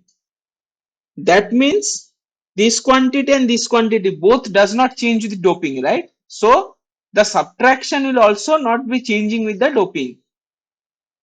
So you see, so this will be remains unchanged. This is the answer. Okay. Okay. So I think I have explained it in great detail. If you still have any difficulty, please go through the this session again in the recorded form. You will be definitely able to understand. Okay.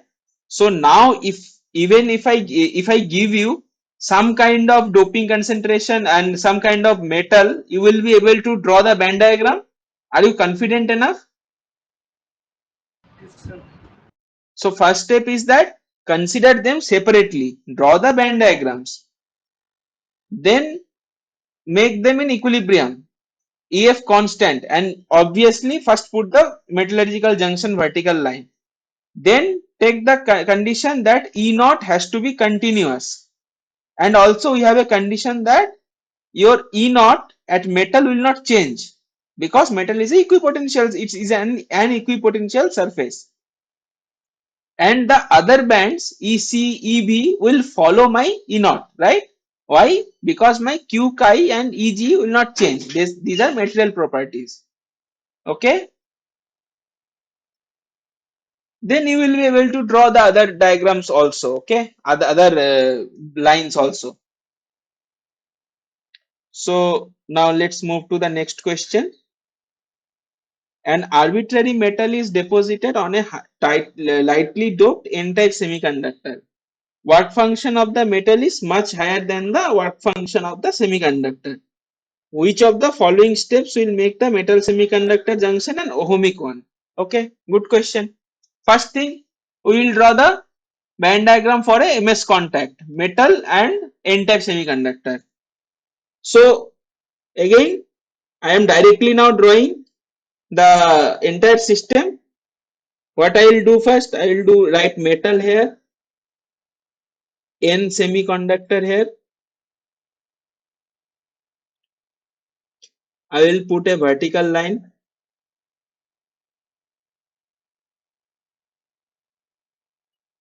Okay. Then what I will do, I will draw constant Fermi level. Then I will draw my E naught. Then I will draw my E naught at this,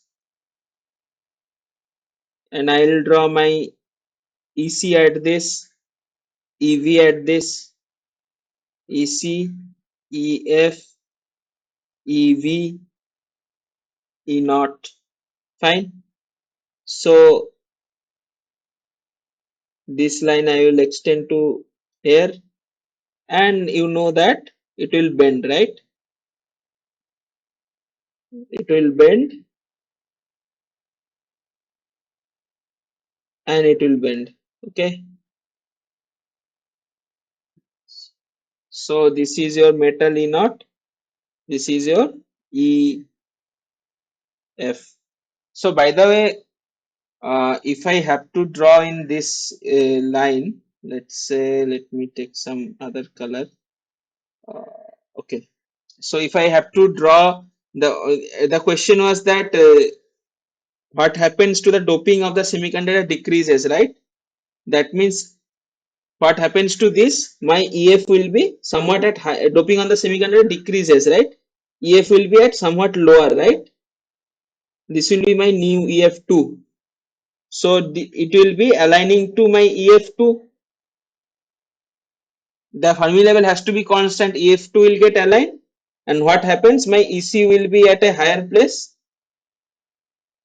and EI will be closer to this, and EV will also be moving up, right? But you see, and similarly my E naught will also move up, but this quantity will not change, right? Bands will bend like this then.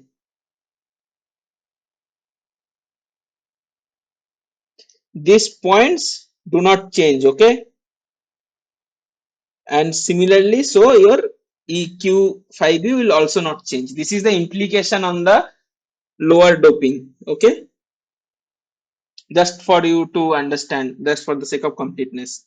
Now going back to this, they are asking that make this contact ohmic one. Okay, so what did I tell you about ohmic contact? What is the basic criteria? I It has to told allow about current. it has to allow current flow, right? And for an n-type semiconductor, which particles dictate the current flow? Electrons. Electrons. Electrons. Electrons move at which band? Conduction band. Conduction band. So this conduction band or EC has to be closer to this at this place for electron to move, right? Yes. That means somehow I need to pull these bands such that this is my EC at the band edge and this band gap, this barrier is very less, Q5B, or in other words, I need to reduce the Schottky barrier height. How do I do that? I know my QVFB is equal to Q phi m minus Q chi, right?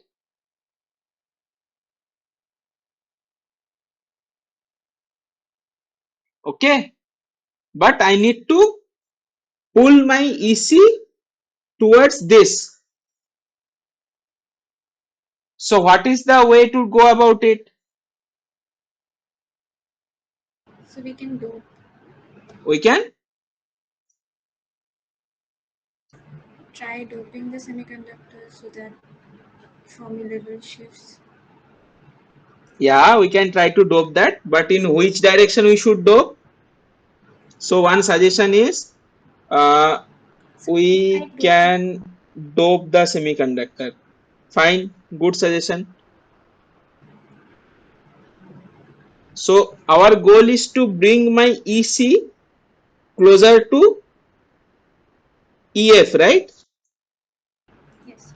This is my EF and this is my EC. So my goal is to bring EC closer to EF at the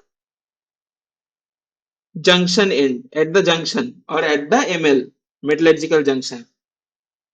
So by what kind of doping in N-type semiconductor you can bring EC closer to EF? Heavy doping with electrons. N-type impurities.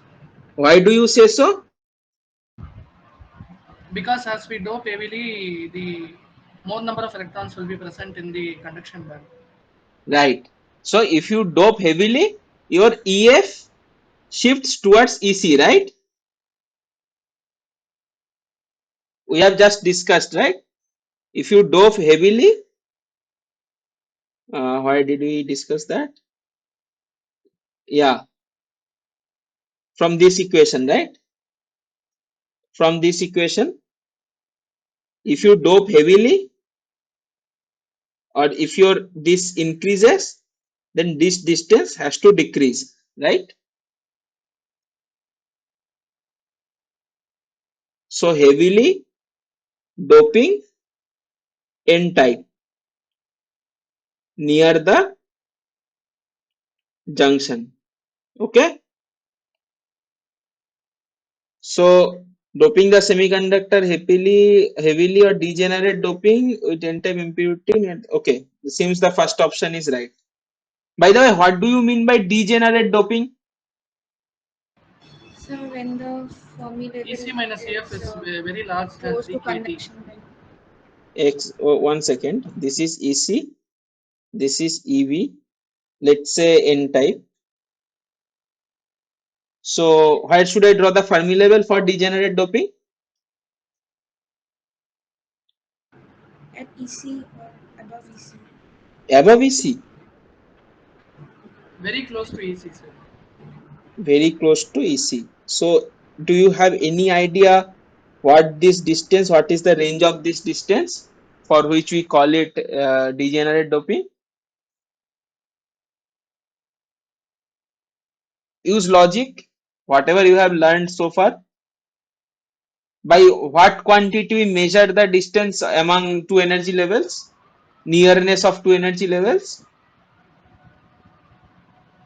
Guess, make a guess. I think it will be right. Make a guess. Sir, difference between the energy levels.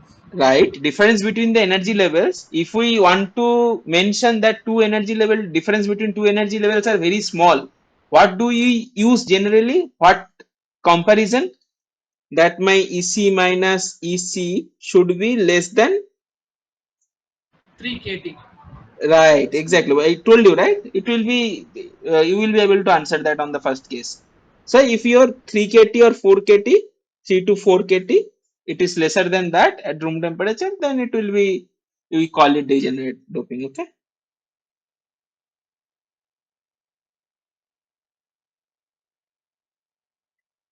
Okay. So I think it's 701.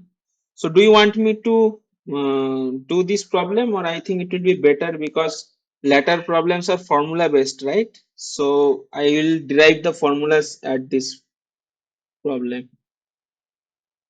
Derive the formulas. Okay. Next week I will attempt that.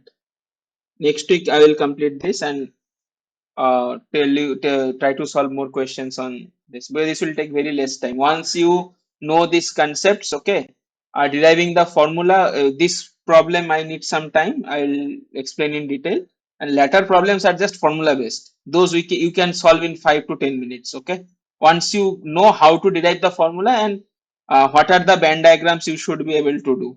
Okay, so what I suggest you that you please make a note of this.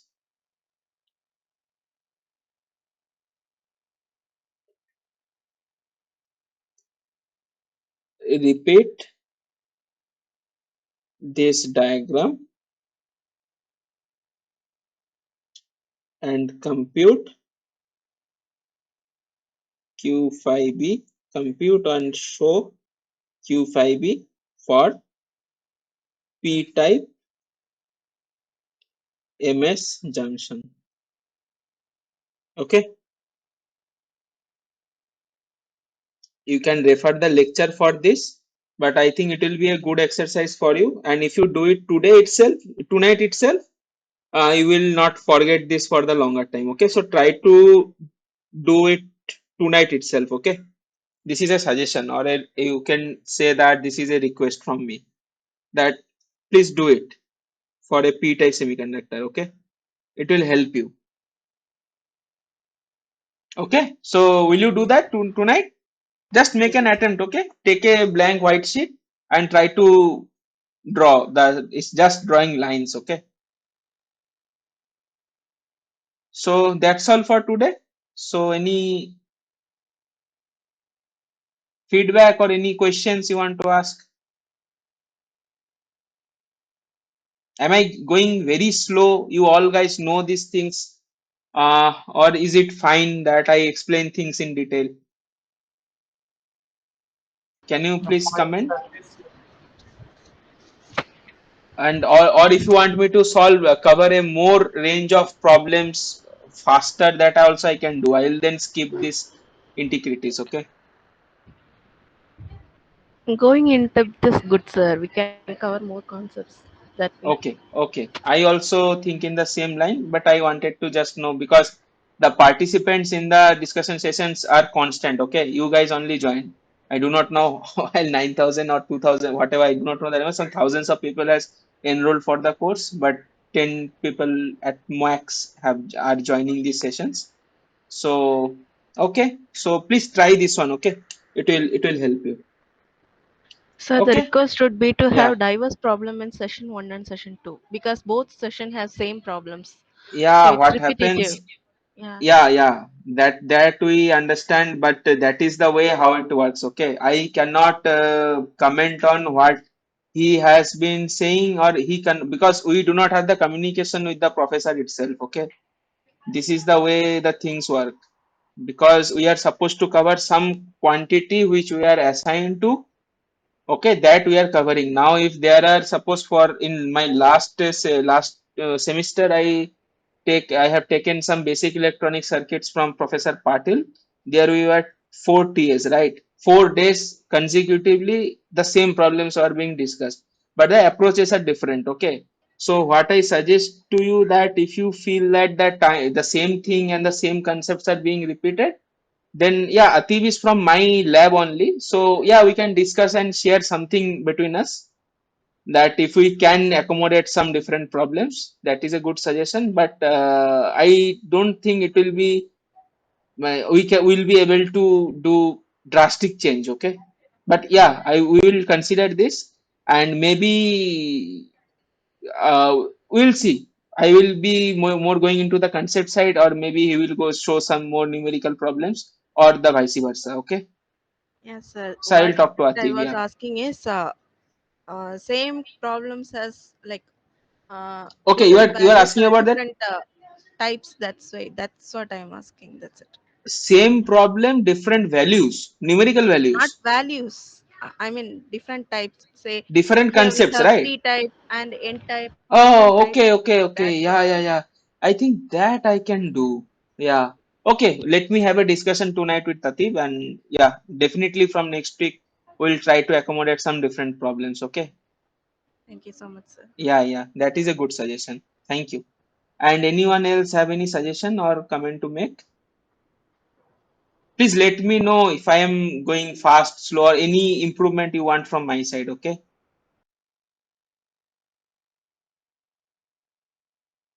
Okay, I think please do this assignment P type, and even if you have any difficulty, you can just mail me at this. Okay, I will provide a detailed solution.